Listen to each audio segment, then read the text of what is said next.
It's Wednesday evening. இன்னைக்கு நேஹா நவீனாக்கு ஸ்நாக்ஸுக்கு வந்து சீஸ் கார்லிக் பிரெட் தான் செஞ்சுருந்தேன்.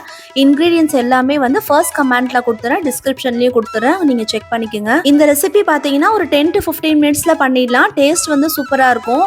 கண்டிப்பாக வந்து குழந்தைங்களுக்கு பிடிக்கும். நீங்கள் ட்ரை பண்ணி பார்த்துட்டு எப்படி வந்ததுன்னு சொல்லிட்டு கமெண்ட் பண்ணுங்க. நிறைய பேர் பார்த்தீங்கன்னா அந்த டயட்ன்ற பேரில் மில்க் ப்ராடக்ட்ஸ் எல்லாத்தையுமே அவாய்ட் பண்ணிடுறாங்க.